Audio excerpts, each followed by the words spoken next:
Radio igra za djecu. Liz Pišon, Tom Gates. Kasnim na školski izlet, zato što sam prvo zaboravio školski izlet, drugo zaboravio da još imam pidžamu na sebi kad sam krenuo u školu.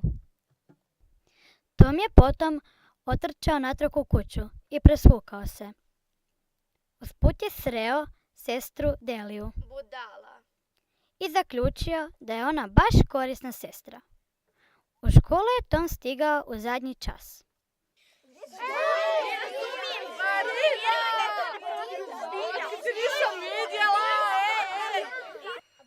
Pa gdje je taj klipan, Tom Gates? Zašto je profesor Fullerman odjeven kao da ide na pohode u džunglu?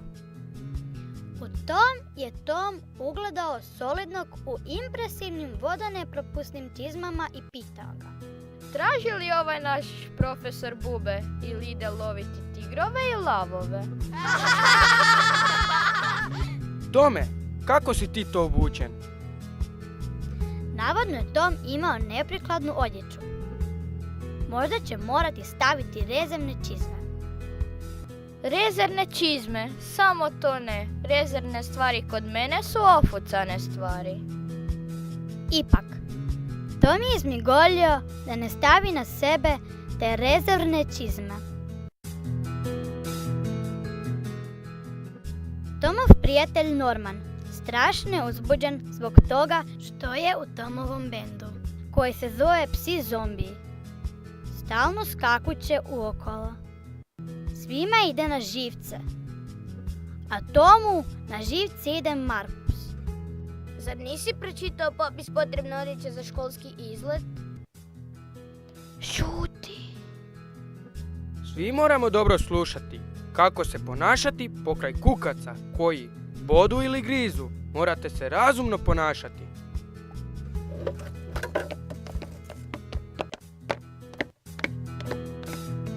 Ne idemo daleko, samo do obližnjeg polja. Kad su stigli, morali su se podijeliti u skupine i potom prepoznati što je više različitih vrsta biljaka, lišća i drveća. Tebi bi ovo trebalo ići, Tome. Znaš puno o drveću.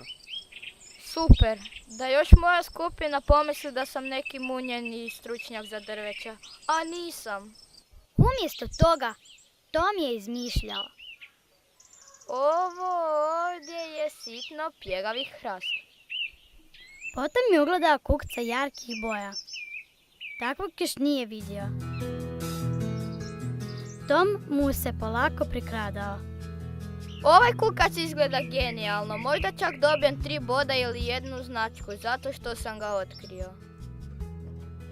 Tom je oprezno spustio zamku za kukca.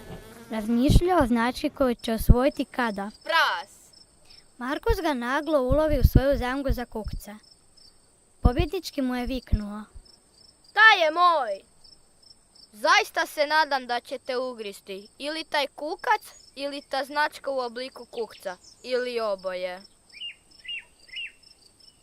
Florence i Amy došle su do Toma pokazati skakavce koje su našle. Skroz su fora. Međutim, razgovor se nastavio vezano uz Tomov bend.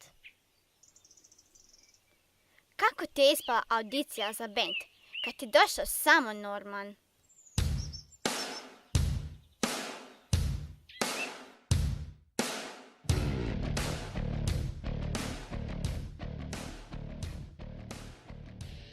Bio je savršen. Zar stvarno? Zar tebe ne muči to što će Norman biti u bendu?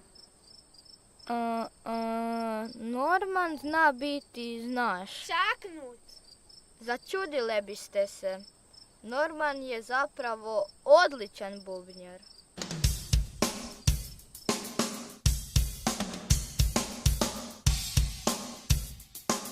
A sve lude stvari koje radi? Nije Norman tako loš. Zaista. Kad si ga zadnji put vidjela da je napravio nešto jako blešavo? Upravo u tom trenutku pojavi se Norman držeći 2 zelene gusjenice ispod nosa. Gledajte moje šmeklje! Ne sad, Normane. Joj. Baj se osramotio. I Toma je osramotio. Sjedili su dalje na travi, jeli ručak, a Solidni se požalio Tomu da je dosad našao samo pola mrtvog kukca. Tom mu je rekao da će mu pomoći da nađe nešto drugo. Zato Solidni frkne kukca, kukac preleti kroz zrak i sleti ravno na sendvič Julije Morton. Mučno mi je! Hej, znam zašto imaš samo pola mrtvog kukca na sendviču. Zašto? Sigurno si već pojela drugu polovicu. Bljavi. Profesor je potom smirivao. Pustio Juliju da se oporavi. Uskoro smo dalje tražili kukce i druga stvorenja. Solidni je utonuo u blato. Ali je Markus Toma prijavio da nema rezervne čizme. Šuti, Markuse.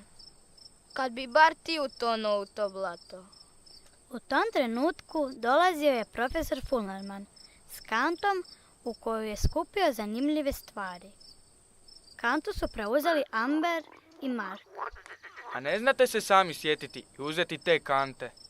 Norman je bio nestrpljiv. Spotaknuo se i pao na Amber, koja je ispustila kantu.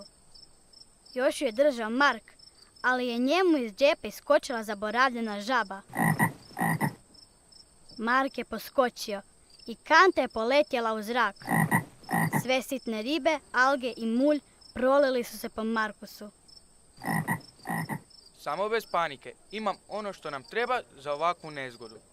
Sva sreća da smo ponijeli rezervnu robu i rezervne čizme.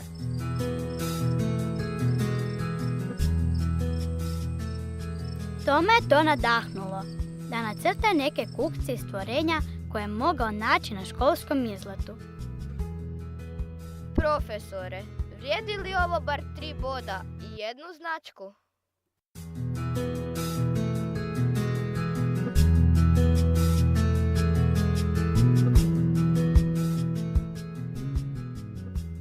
Radio igra za djecu. Liz Pichon, Tom Gates. Sudjelovali su učenici 5. razreda Hana Šplehar, Luka Snežić, Antonela Vanjek, Luka Ričković, Anđelko Vlašić, Lea Glešić, Iva Kasalo i učenik 8. razreda Renato Bogdan. Tekst dramatizirala i radio igru uredila Lucija Luketić, učenica 5. razreda. Snimala i montirala Laura Hajek, učenica 8. razreda. Mentorica Andrijana Mihaljević. Osnovna škola Ludina, 2019. godina.